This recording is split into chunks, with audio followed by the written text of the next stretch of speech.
this is evening news. You're welcome. Via me at DME. President Bola Ahmed Tinubu has urged world leaders to change the negative perception of Africa, noting that the leaders are working hard for the prosperity of their respective countries.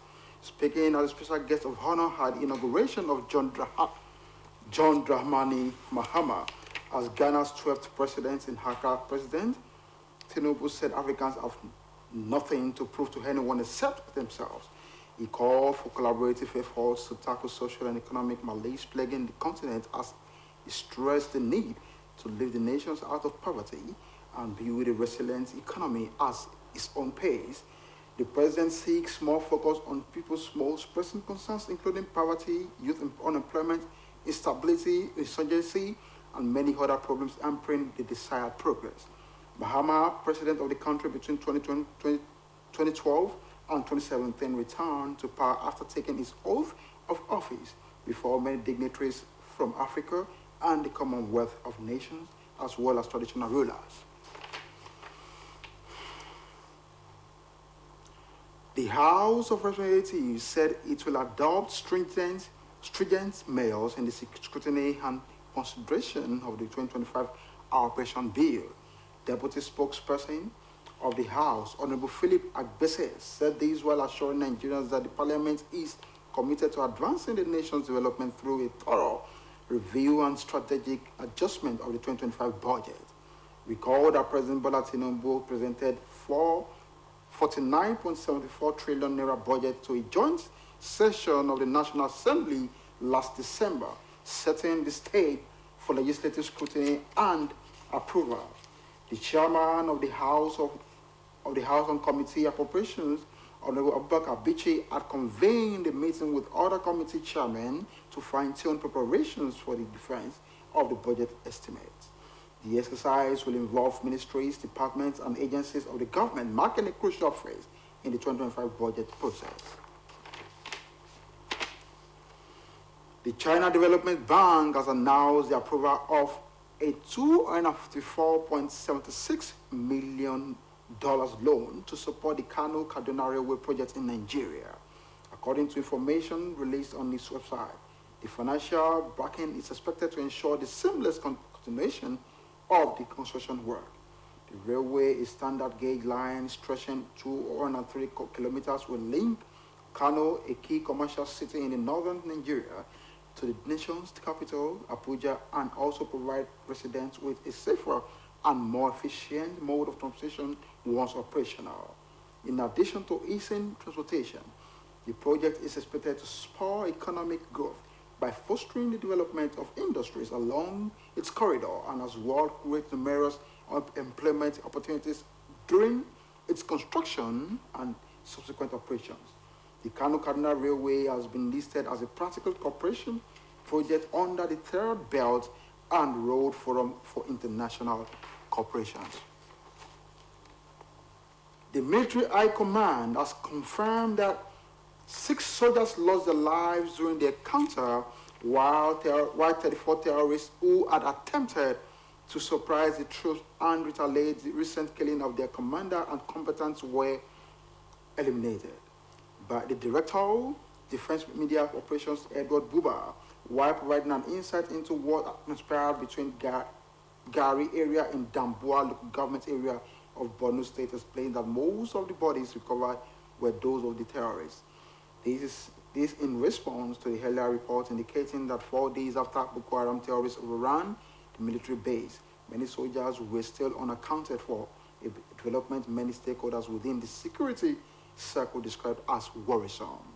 According to Major General Edward Buba, the terrorists were neutralized by the air component of Operation Andin Kai, which conducted air interdiction, while another senior military officer said battle damage assessment revealed that several terrorists were killed while their weapons were recovered. In response to Governor Seyi Makinde alarms about the influx of bandits into Oyo State, security agencies across the southwest have ramped up measures to tackle the security threats. According to its top security chief, The measures includes intensified border patrols and enhanced collaboration among the police, Amotekun, and military forces in the region. Governor Sheyi Makinde had raised the alarm that bandits fleeing military onslaught in the northwest were coming down to Oyo State to take refuge, but gave the assurance that the state government has determined to smoke out and eliminate the bandits. Makinde, who spoke during the closing ceremony of the 2024 Base Socio-Cultural Activities and Veterans Parley of the 655 Nigerian Air Force Station, charged the military to intensify its effort to combat terrorism, kidnapping, banditry, and other security threats. In its response to Makede's outcry, the Ondo State Police Command disclosed ongoing collaboration with Amotekun to secure the state's borders, asserting that the police were making all efforts to ensure that the state is safe. In Lagos State, the Commissioner for Police, Olanwaju Ishola, expressed confidence that the state's security infrastructure disallowed entry of bandits into the state. The Corps Commander of Osun Amotekun Corps, Mr. Adekunle Omoyele, said the Amotekun focused on strategic locations, especially border communities with the other states, as it gave attention to safeguarding the forest in the state and ensuring that kidnapping and other criminal activities are not allowed to take root in the region. Meanwhile, the Are Onokankafo of Yoruba land, Chief Gani Adams, has called on governors in 6 southwest states to be vigilant and address security concerns decisively. Ogun State Police Command has raised concerns over a significant increase in reports of missing persons in the state. The command spokesperson Omolola Odutola made this known in a statement in Abeokuta, adding that the command had noticed an unprecedented rise in the number of missing persons across all age groups. She explained that only a small fraction of the individuals had been found, with many regrettably not returning home. The police image maker urged residents to remain vigilant and more security conscious while prioritizing their safety, saying that the command was committed to raising public awareness about the trend.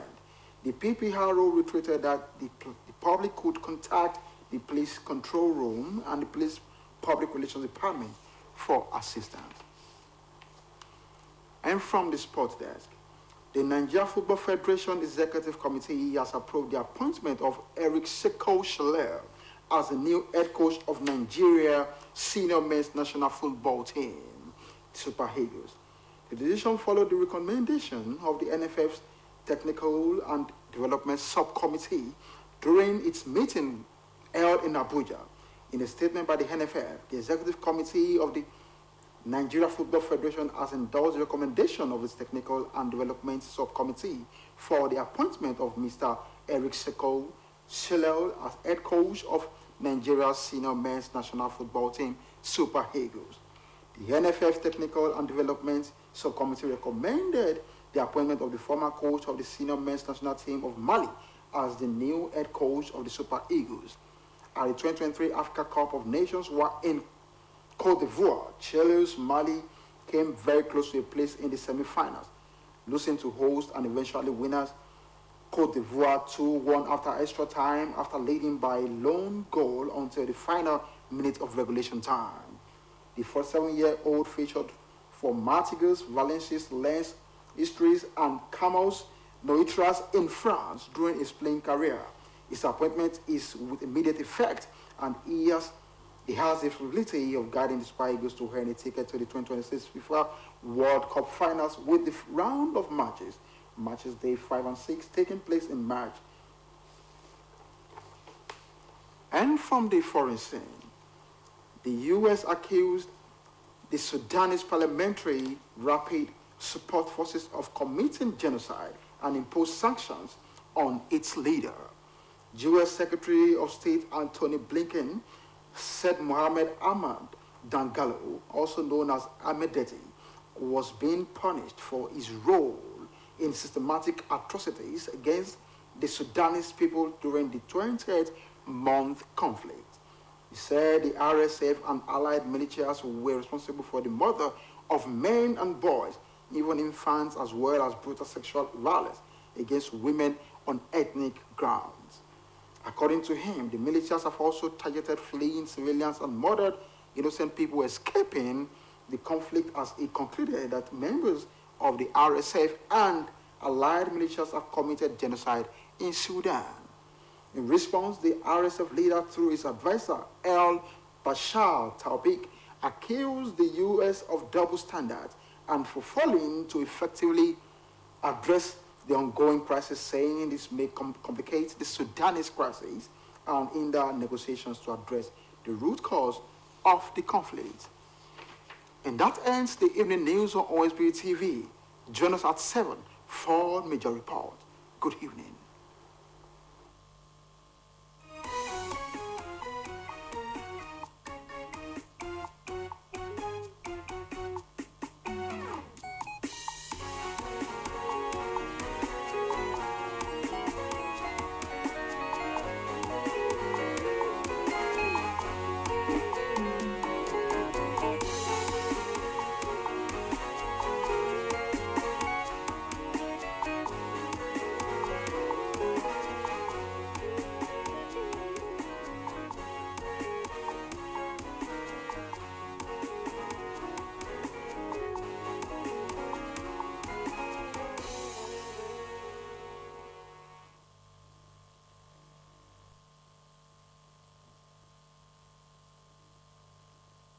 The Financial Services Regulation Coordinating Committee, FSRCC, in collaboration with the National Broadcasting Commission, NBC, wishes to draw the attention of the public to the worrisome increase in the activities of illegal financial operators